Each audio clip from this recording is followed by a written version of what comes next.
Hello friends, my name is doctor Ashutosh Jha और आज हम पढ़ेंगे हेयर फॉल के बारे में और डिटेल में और कैसे हम इसको ठीक कर सकते हैं नेचुरल प्रोसेस के थ्रू। तो जानते हैं कुछ fact. Did you know hair growth जो है वो 3 फेजेस में होती है, जैसा कि मैंने आपको पिछली वीडियो में बताया था। Anagen growth phase, catagen regression phase और telogen rest phase. Healthy head of hair के लिए 80 to 90% जो है हेयर फॉलिकल्स वो ग्रोथ या एनाजन फेज में होने चाहिए। हेयर ग्रोथ जो है हेयर ग्रोथ जो है 1 सेंटीमीटर होती है एवरी मंथ अबाउट। अब देखते हैं हेयर किससे बना होता है। तो ये कॉमन आंसर है इसका कि कैरेटिन से बना होता है। कैरेटिन प्रोटीन जो है यही सबसे ज़्यादा हेयर में होता है, 65 से 95%।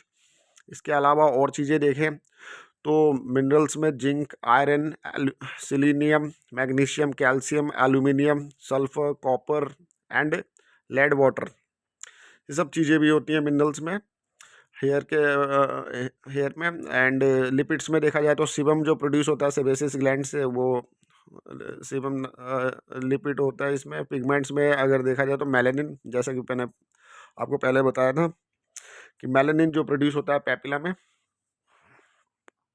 डर्मल पैपिला जिसे कहते हैं हम। तो अब जानते हैं कि कैसे हेयर लॉस होता है। How do you loss hair. जो टीलोजन फेज होता है हेयर ग्रोथ का, तो ये वो फेज होता है जब हेयर फॉलिकल रेस्ट पे होता है, हेयर साफ्ट गिरते रहते हैं उसमें। तो ये जो है 10 to 15% जो हेयर फॉलिकल्स होते हैं वो हमेशा इसी फेज में होते हैं। और and the person losses 50 to 100 hairs strand daily. तो इतने स्टैंड इस वजह से लॉस होता है। अंडरलाइंग जो हेल्थ इश्यूज है, जेनेटिक प्रीडिस्पोजिशन है, एक्सट्रीम स्ट्रेस है, इसकी वजह से जो ये हेयर फॉलिकल्स के जो परसेंटेज है ये बढ़ जाता है और 70% तक हो जाता है टीलोजन फेज में।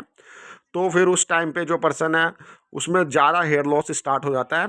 Then the scalp can produce, जितना प्रोड्यूस नहीं होता है स्कैल्प से उससे ज़्यादा हेयर लॉस हो जाता है। तो इसे हम एलोपेसिया टर्म देते हैं। तो ये जो है एलोपेसिया जो है इसे इसमें देखा जाए तो hair loss, thinning and baldness, ये सारी चीज़ें होती है। तो ये सारे भी इसी के टर्म्स हैं। तो अब देखते हैं टाइप्स ऑफ हेयर लॉस। कितने टाइप के हेयर लॉस होते हैं। हेयर लॉस जो है cosmetic problem is more than a cosmetic problem, it can also cause mental distress. ये सिर्फ कॉस्मेटिक प्रॉब्लम नहीं है, मेडिकल प्रॉब्लम भी है, क्योंकि इससे मेंटल डिस्ट्रेस हो जाता है, मानसिक तनाव हो सकता है, परेशानी हो सकती है, सेल्फ इमेज इश्यूज हो सकते हैं, कॉन्फिडेंस इश्यूज हो सकते हैं। तो इसलिए ये मेडिकल कंडीशन भी है। द मोस्ट कॉमन कॉज जो है लॉजिंग हेयर के कहीं ना कहीं वो 3 हैं: illness, genetics, unhealthy life style choices. तो अब हम पढ़ते हैं एंड्रोजेनिक एलोपेशिया के बारे में। एंड्रोजेनिक एलोपेशिया जो है मेल पैटर्न बाल्डनेस को कहते हैं। ये मोस्ट कॉमन कॉज है हेयर लॉस का मैन में। एंड्रोजेनिक एलोपेशिया जो है ये जेनेटिक है, जिसका मतलब ये है कि ये एक जनरेशन से दूसरी जनरेशन में सेम फैमिली में होती है। वुमेन को भी इस टाइप का हेयर लॉस होता है, बट ये इतना कॉमन नहीं है जितना मैन में है। वुमेन में एंड्रोजेनिक एलोपेशिया जो है बहुत ही कम होता है to go completely bald then a man eventually, इसलिए वुमेन कभी भी कम्प्लीटली बाल्ड नहीं होती जनरली।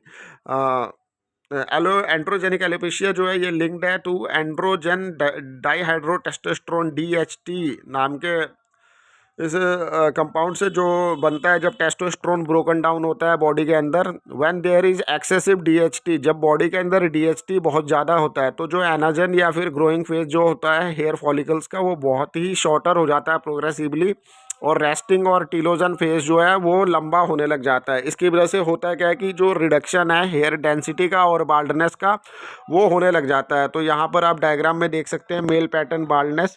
तो मेल पैटर्न बाल्डनेस जो है ये एंड्रोजेनिक एलोपेशिया, इसका कॉमन कॉज रहता है मेल पैटर्न बाल्डनेस का। तो ये जेनेटिक डिसऑर्डर है, आप यहाँ डायग्राम में देख सकते हैं। This is the male pattern baldness. Next है एलोपेशिया एरेटा। ये जो एलोपेशिया एरेटा नाम का जो मतलब कंडीशन है बाल्डनेस का, इसमें आपको पैचेस दिखेंगे, पूरा पूरा गंजापन नहीं दिखेगा। कहीं कहीं पे आपको ऐसे पैच बने हुए दिखाई देंगे जहाँ पे हेयर फॉलिकल्स एब्सेंट होंगे या फॉल ऑफ हो गए होंगे। This form of alopecia is the second most common form and can affect the whole body. Alopecia areata जो है ये सर्कुलर या ओवल पैचेस करता है, और ये फाइनली आगे चल के कंप्लीट बाल्डनेस, पूरा गंजापन कर देता है। इसका जो मतलब एडवांस स्टेज है। It can sometimes affect the entire body through, दो दिस इज रेयर। ये पूरी बॉडी पर भी हो सकता है, पर ये थोड़ा ये रेयर है। दिस फॉर्म ऑफ एलोपेसिया जो है ये ऑटो इम्यून होता है, और ये लगभग सभी एज के पीपल जो लोगों को अफेक्ट करता है, और ये दोनों जेंडर्स में, मेल एंड फीमेल दोनों में हो सकता है। ये 1 in 5 जो लोग हैं एलोपेसिया एरेटा के, उनके उनके रिलेटिव्स जो हैं वो भी इस कंडीशन से सफ़र करते हैं। कुछ केसेस में ये रिजॉल्व हो जाता है 6 to 12 months में, और अगर ये कंडीशन 12 महीने से ज़्यादा रहती है तो ये हार्ड हो जाता है इसका ट्रीटमेंट करना या रिवर्स करना इसको। तो ये एलोपेसिया एरेटा आप देख सकते हैं ये किस तरह को पैचिस करता है। इसके अलावा कुछ यहाँ से जो हमें चीज़ें पता चली वो ये है कि हेयर लॉस जो है वो एलोपेशिया है। दो most common form of alopecia जो है, एंड्रोजेनिक एलोपेशिया है और एलोपेशिया एरेटा है। Androgenic alopecia male pattern baldness है जो कि मेल में कॉमन होता है, जो कि due to over sensitivity to androgen dihydrotestosterone यानी DHT के ओवर सेंसिटिविटी की वजह से होता है। एलोपेशिया एरेटा जो है वो ओवल या राउंड स्पॉट से स्टार्ट होता है और कंप्लीट बाल्डनेस पूरा गंजापन कर देता है एडवांस स्टेज में।